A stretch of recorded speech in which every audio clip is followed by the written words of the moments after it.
호세아서는 결혼과 음행의 은유로 이스라엘이 죄와 불의를 고발하고 있으며, 이 결혼의 깨어짐과 재결합의 은유를 통해서 하나님의 사랑을 우리에게 가르쳐 줍니다. 그 하나님의 사랑으로 인해서 깨어졌지만 언약이 회복되게 되어지고, 결혼 관계가 다시 회복되는 것처럼 언약이 회복되어지게 되는데, 이것이 바로 구원임을 우리에게 가르쳐 줍니다. 호세아는 하나님의 말씀을 따라서 음탕한 여인, 음행한 여인 고멜과 결혼하게 됩니다.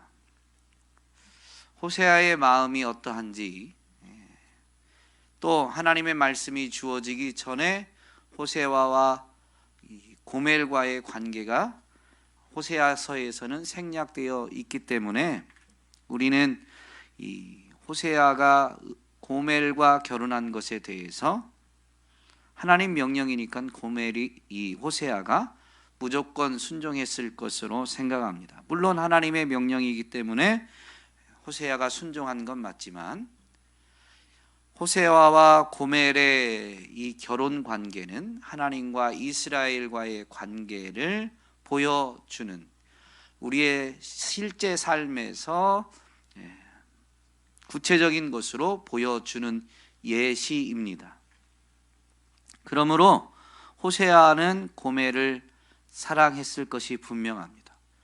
하나님이 이스라엘을 사랑하시기 때문에 하나님의 명령이지만 하나님의 마음을 깨닫고 하나님의 마음으로 하나님의 말씀을 전하려면 호세아가 고멜을 사랑하고 있었어야 됩니다.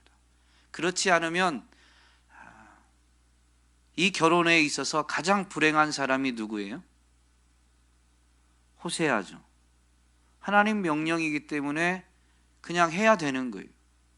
내 자원함도 없이 무조건 복종해야 되는 거죠. 물론 그 부분은 하나님 말씀에 대해서 무조건 복종하는 자세는 올바른 자세이지만, 무조건 복종만 해서는 하나님의 마음, 그리고 고멜처럼 음탕한 이 이스라엘 백성들을 하나님이 어떻게 회복시키시는지, 그 회복의 시작, 회복의 근거가 무엇인지는 전혀 깨달을 수가 없습니다.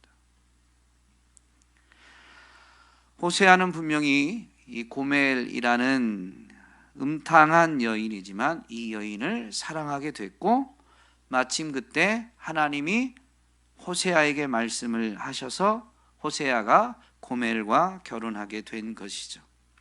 1장을 보면 결혼한 그 호세아와 고멜의 가정에 자녀들이 태어나게 되고, 하나님 말씀대로 자녀들의 이름을 짓게 됩니다.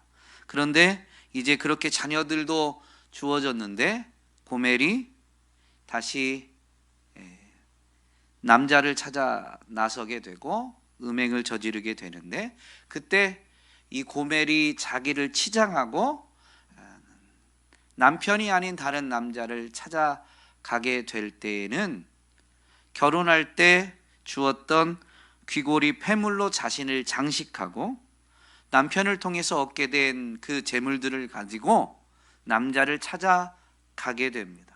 자신의 이 음탕함, 음욕을 채우기 위함이었던 거죠. 그런 이 고멜의 행동으로 인해서 호세아와의 결혼 관계가 깨어지게 됩니다. 이혼을 한 건 아니지만 이제 사실 부부라고 하기가 어려운 실정에 된 것이죠. 이러한 모습은 하나님을 잊고 바알을 따라간 이스라엘에 대한 고발이기도 합니다. 그래서 오늘 우리가 읽은 본문 바로 앞 13절에 보면 그는 바로 고멜을 가리키는데, 귀고리와 폐물로 장식하고 그가 사랑하는 자를 따라가서 나를 잊어버리고, 이때 이 나라는 표현은 그가 고멜이면 나는 호세아가 맞는데, 이 표현을 보면 뒤에 이어지는 표현을 보면 하나님이 말씀하시는 것으로 보입니다. 호세아와 고멜과의 관계를 통해서 하나님의 마음을 호세아가 깨닫게 해주시고, 그래서 호세아의 입을 통해서 하나님의 말씀을 선포해 주고 계십니다. 그래서 호세아서를 읽다 보면 이게 호세아 말인지 하나님의 말씀인지 헷갈릴 때가 있어요. 근데 너무 구분하려고 애쓰실 필요 없습니다. 문장상 그런 게 아니라 호세아로 하여금 하나님의 마음을 깨닫고 하나님의 마음으로 하나님의 말씀을 전하게 하기 위해서 이렇게 일하셨기 때문에 종종 호세아의 말과 하나님의 말씀이 이렇게 겹쳐지는, 중복되는 일이 있는데요. 13절도 마찬가지입니다. 나를 잊어버리고 향을 살라 바알들을 섬긴 시일대로. 여기부터는 이제 사실 이스라엘의 행동입니다. 하나님을 잊어버리고 향을 사르며 바알들을 섬긴 기간만큼 내가 그에게 벌을 주리라. 여호와의 말씀이니라. 즉 음행을 행한 고멜과 같은 이스라엘을 결국 하나님이 심판하시겠다라는 말씀이죠. 음행한 기간만큼 하나님이 벌을 내리시겠다, 심판하시겠다라고 하셨습니다. 이제 14절부터는 사실 그런 음행을 행함으로 인해서 합당한 벌을 받는 그들을 향한 하나님의 사랑을 보여주십니다. 그리고 그 하나님의 사랑으로 말미암아서 이스라엘과의 깨어진 관계가 회복되어짐을 우리에게 가르쳐 주죠. 여러분, 하나님과의 깨어진 관계의 회복은 전적으로 하나님에 의해서 하나님의 사랑으로 말미암아 이루어지는 것입니다.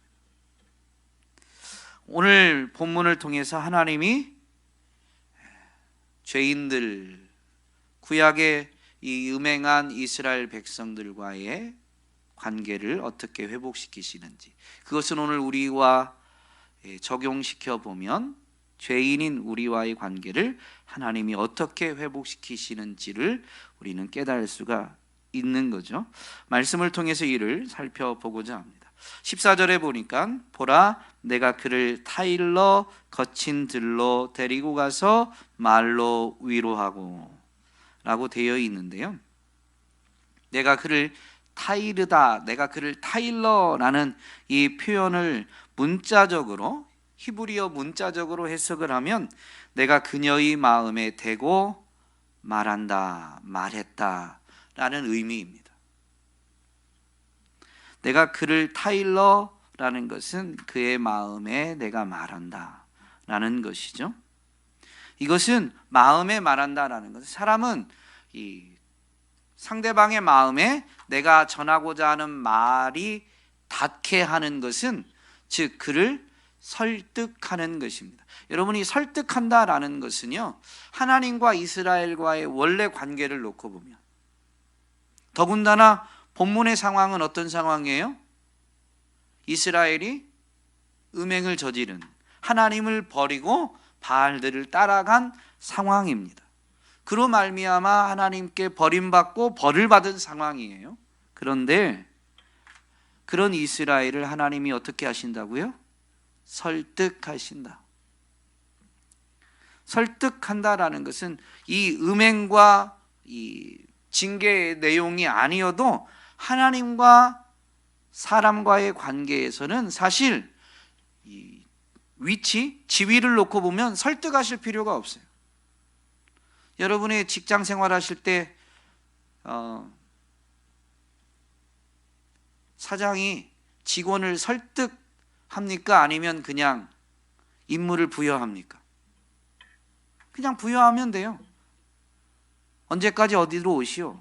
뭐뭐 하시오? 언제까지 이거 해 주시오?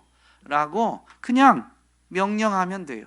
그런데 이 이스라엘에게 하나님이 친히 오셔서 설득하신다. 그에게 말씀하시는데 하나님의 말씀이 그 마음에 닿아서 그 말을 듣는 그 사람이 마음이 움직여서 자발적으로 하나님이 말씀하시는 것을 동의하고 따르게 만들고자 하신다라는 거죠. 설득하고 계시는데요. 이것은 하나님이 이스라엘이 비록 음행을 저질렀지만, 그래서 음행한 만큼 벌도 내리셨지만 그 이스라엘을 여전히 존중하고 계시다라는 것을 보여주는 것입니다. 이스라엘이 하나님과 동등한 자격이 있어서 하나님이 이스라엘을 설득하는 게 아니라요, 이스라엘은 이미 자격이 원래 없는 데다가 그나마 창조주와 피조물의 관계에서조차도 더 내려간 거죠. 음행을 저질렀으니까, 하나님을 버려버렸으니까.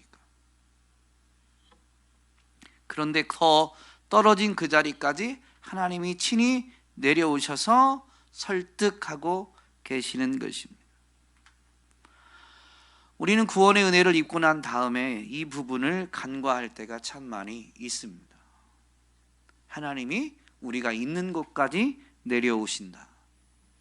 여러분, 그걸 가장 잘 보여준 사건이 뭐예요?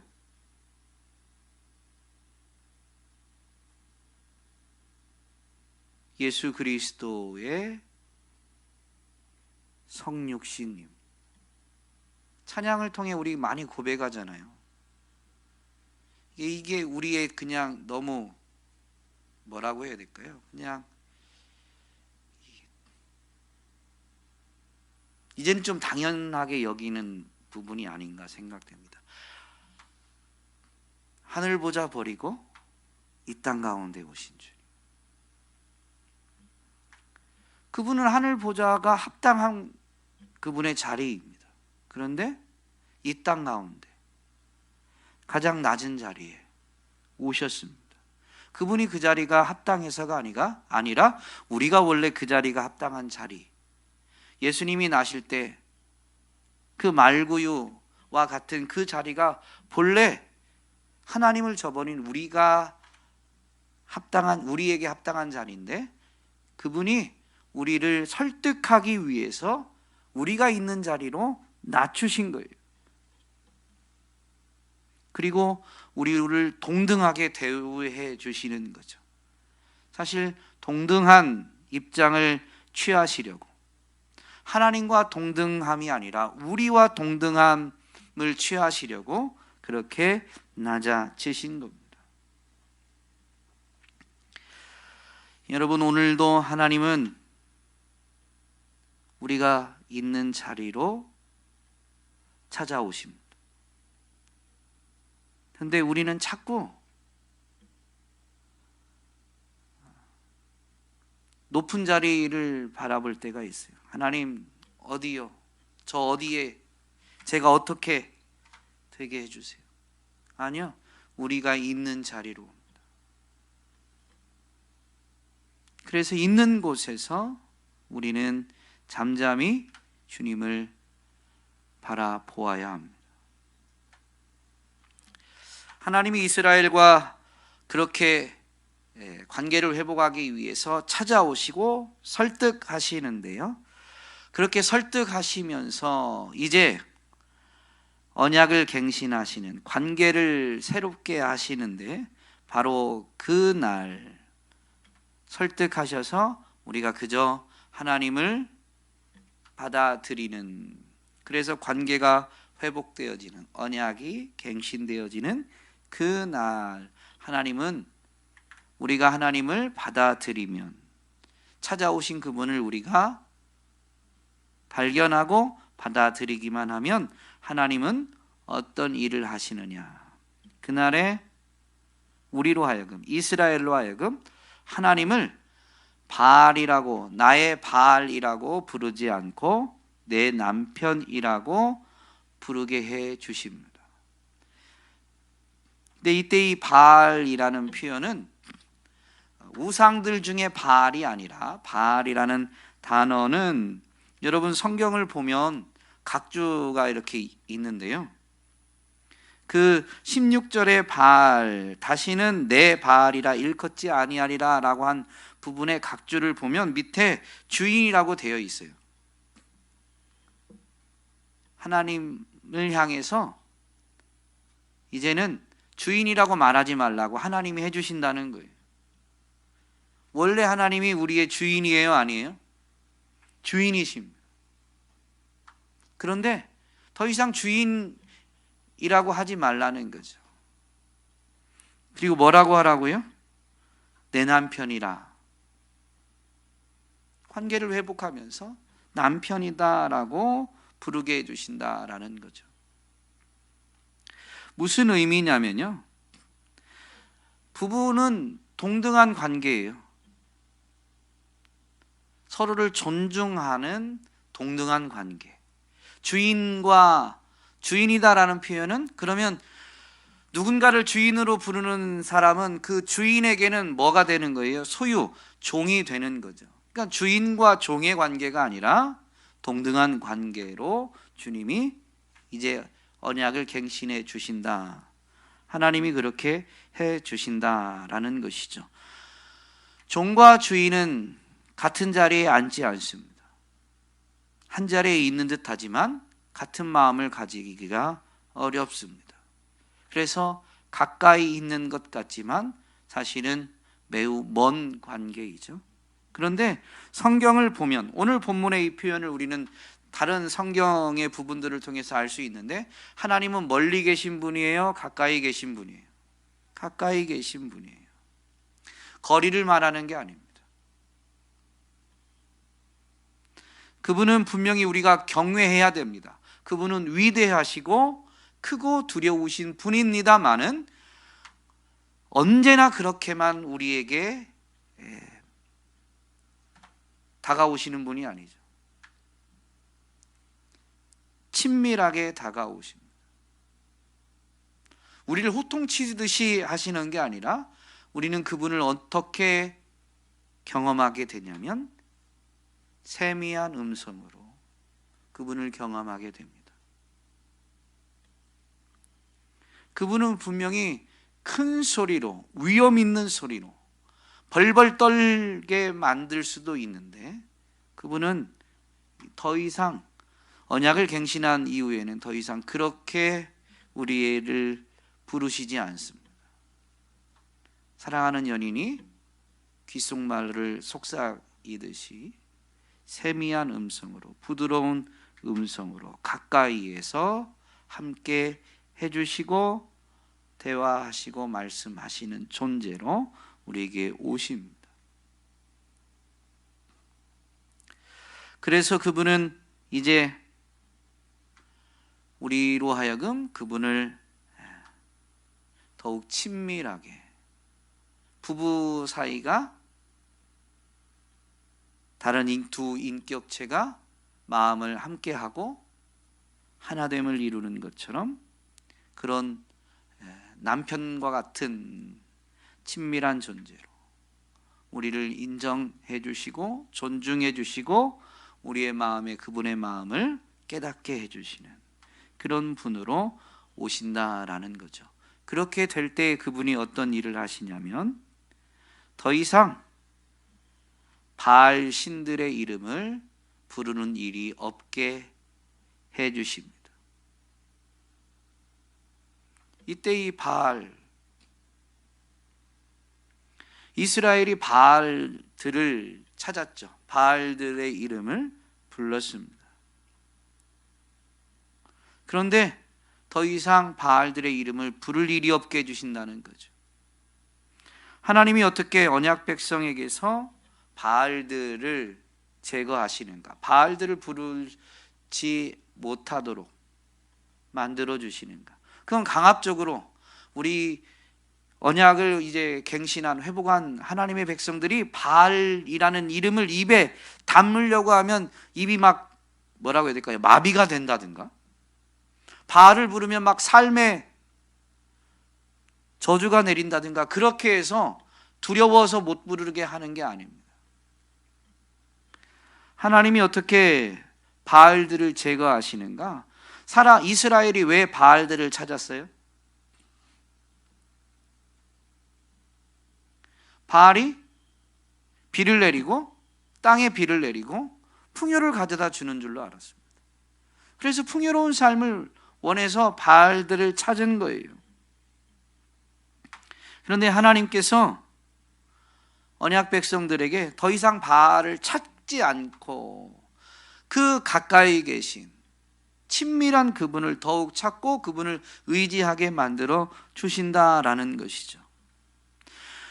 이스라엘과의 관계를 회복하시는 그날에 하나님은 이스라엘이 거하는 땅에서 전쟁을 없애 주셔서 마음을 평안함 가운데 마음 놓고 평안히 살 수 있게 해주시고 자연세계 전체까지 그 땅, 그 자연세계 전체까지 평화롭게 해주셔서 평화가 하나님으로부터 온다라는 것을 알게 해주신다. 그러므로 삶을 평안하게 지켜주시고 보호해 주시니 풍요를 가져다 줄 것으로 알았던 바알을 더 이상 찾을 필요가 없는 거예요. 누구만 찾으면 돼요? 하나님만. 내 남편 대신 가까이 계신 그분만 찾으면 되는 것이죠. 그분은 바로 언약을 갱신한 그날에 언약 백성들이 기도하면 응답하실 것을 약속해 주시는데 응답하시는 방식이 바로 이겁니다. 하나님은 하늘에 응답하시고 하늘은 땅에 응답하고 땅은 곡식과 포도주와 기름에 응답하고 그리고 이것들이 이스르엘에 응답한다라고 되어 있는데요. 이스르엘은 사실은 호세아와 고멜 사이에서 난 자녀이지만 이는 음행한 여인 고멜의 후손으로 음행했던 이스라엘을 상징하는 겁니다. 이미 음행을 저지른 이스라엘을 상징하는 표현이기도 합니다.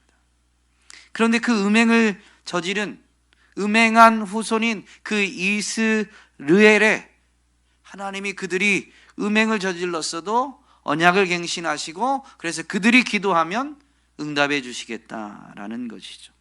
땅에 비를 내리고 땅이 풍성한 결실을 내므로 바알이 비를 내리거나 풍요를 가져다 주는 것이 아니라 정말로 여호와 하나님이 주시는 것임을, 여호와 하나님이 유일한 참 하나님이심을 확인시켜 주셔서 더 이상 바알들을 찾지 않게 그들의 입에서 바알들의 이름을 제거해 주신다라는 것이죠.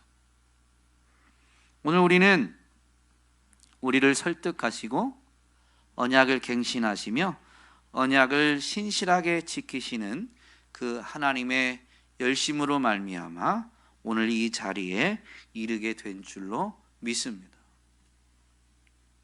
하나님의 응답이 때로는 더딘 것 같아도 여러분 하나님의 열심히 그 약속을 분명히 이루십니다.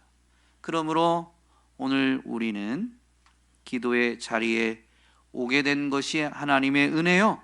여기서 인내하며 계속 기도하게 될 때에 하나님의 하나님 되심을, 하나님의 열심으로 하나님의 놀라운 일들이 이루어지게 됨을, 그래서 우리의 삶에 하나님만, 여호와 하나님만 의지하면 여호와 하나님만으로 충분하다라는 것을 분명히 확인하게 될 줄로 믿습니다. 3장에 보면 이렇게 언약 갱신을 말씀하신 하나님이 이제 호세아에게 음녀가 된 고멜을 사랑하라고 명령을 내리십니다. 이미 폐물을 가지고 치장하고 또 가지고 있는 재물을 가지고 다른 남자를 찾아갔는데 호세아에게 계속 그 여인을 사랑하라는 겁니다. 그러면 호세아는 이렇게 고멜이 자기를 그리고 자녀들을 가정을 다 버리고 재물을 가지고 가서 다른 남자를 만나서 그 다른 남자와 살고 있는 상황인데 호세아는 이 고멜을 사랑하는 마음이 있었을까요? 없었을까요? 하나님은 하나님의 마음을 깨달을 수 있는 호세아에게 명령을 주신 거죠. 처음에는 속상함이 있었겠죠. 분노가 있었겠죠. 이스라엘을 향한 하나님의 분노를 호세아가 분명히 경험했을 겁니다. 그러나 시간이 지나고 나서는 분노가 가라앉으면서 고멜을 향한 사랑이 있는 거죠. 그러니까 그때 하나님이 너 고멜을 사랑하라라는 명령이 주어진 거예요. 그러니까 이제 분노가 가라앉고 사랑이 남아있음을 깨닫게 된 그때 사랑하라라는 명령이 주어지니까 호세아가 어떻게 합니까? 여러분, 사랑은 이 음행한 여인 고멜을 무작정 기다리는 게 사랑이 아닙니다. 호세아가 어떻게 하냐면 은 15개와 보리 한 호멜 반으로 그녀를 찾아가서 그녀를 사오게 됩니다.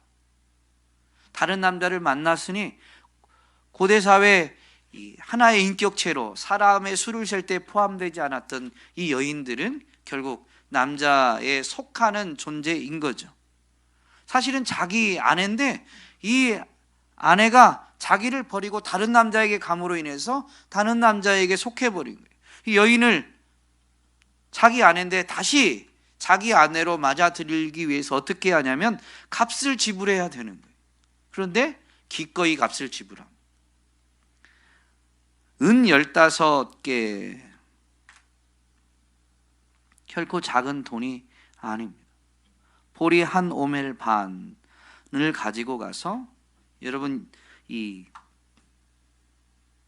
고멜을 사올 때 2절에 보면 3장 2절에 보면 내가 은 15개와 보리 한 호멜 반으로 나를 위하여 그를 사고. 호세아가 하나님을 위해서 산 게 아니에요. 하나님의 말씀이 주어졌지만 나를 위해 산 것. 무슨 얘기냐면 여전히 그녀를 사랑하고 있었기 때문에 하나님이 사랑하라라는 명령이 주어졌지만 자기가 그녀를 사랑하고 있기 때문에 기꺼이 값을 지불하게 되는데요. 그것은 하나님의 명령이니까 하나님을 위한 거지만 고멜과의 관계만 놓고 보면 여전히 그녀를 사랑하고 있기 때문에 자기를 위한 것. 그녀를 샀습니다. 하나님과 이스라엘과의 관계로 놓고 보면 하나님이 그리스도의 핏값으로 이스라엘을 죄인들을 사신 거죠. 구속하신 겁니다. 여러분, 이렇게 구원받은 구속받은 백성들은 이 호세아의 입술을 통해서 선포되는 말씀을 통해 해야 될 일이 있음을 분명히 알게 되는데 호세아가 고멜을 산 다음에 뭐라고 부탁하냐면요, 너는 많은 날 동안 나와 함께 지내고 음행하지 말며 다른 남자를 따르지 말라. 더 놀라운 건 그 다음이에요. 나도 내게 그리하리라. 사실 호세아는 음행을 저지른 게 아닙니다. 그런데 음행을 저지른 고멜을 가서 사오고 이제 나의 아내로 많은 날 동안 나와 함께 지내고 이제는 음행을 하지 말며 다른 남자 따라가지 마라. 나도 내게 그러하리라. 무슨 얘기냐면 음행을 저지른 적이 없지만 나도 너만 나의 아내로 사랑하겠다라는 거죠. 이런 하나님의 사랑, 호세아와 고멜과의 관계를 통해서 보여주는 이런 하나님의 사랑 때문에 음행했던 우리들, 죄악 가운데 있던 우리들이 그 사랑 앞에 정말로 이제 그분과 함께 지내기를 자원하게 됩니다. 음행하지 않고자 하게 되는 거죠. 다른 남자, 세상을 더 이상 따르지 않고자 합니다. 왜냐하면 나를 사신 그분이 나만 사랑해 주시니까, 변함없이 사랑해 주시니까. 호세아의 모습에서 하나님의 열심이 어떻게 드러나는지를 볼 수 있습니다. 아니, 하나님의 사랑이 어떤 열심으로 이어지는지 볼 수 있는데요. 사랑하는 사람을 위해서 값을 지불합니다. 그런데 그것은 호세아의 고백을 보면 그 사랑한 그 사람을 위한 게 아니고, 사랑을 명령한 하나님을 위한 게 아니고, 그를 사랑하는 자기 자신을 위한 거예요. 그러므로 우리를 사랑하신 하나님의 사랑도, 그래서 독생자도 아끼지 않고 내어주신 그것이, 우리 그 사랑을 받게 된 우리는 우리를 위해서 하나님이 이렇게 하셨다라고 고백하게 되지만, 이 호세아의 고백을 보면 하나님의 그 사랑은 하나님, 사랑이신 하나님 자신을 위해서 스스로가 아끼지 않고 값을 지불하신 겁니다. 그러므로 그 사랑에 반응하는 것 자체가 하나님께 영광이 되는 거예요. 우리가 뭘 대단한 일을 해야 하나님께 영광이 아니고요, 우리도 이 땅에서 자녀와의 관계에서 하나님의 사랑을 많이 깨닫게 되죠.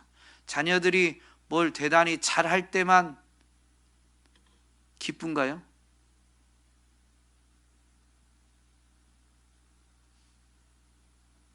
제가 질문이 좀 모호한가요? 그냥 때로는 내가 좀 특별한 기대가 없는데 자녀가 전화 한 통 해줄 때 그냥 진한 감동이 올 때가 있어요. 꼭 뭐 성적으로 1등을 해오고, 뭐라고 해야 될까요? 꼭 돈을 많이 벌어가지고 막 많이 갖다 줘야만 감동이 아니라, 그럴 때도 감동이 있죠. 그죠? 저희 집 큰아들이 있어서 분명히 표현합니다. 그럴 때도 감동이 있습니다. 그런데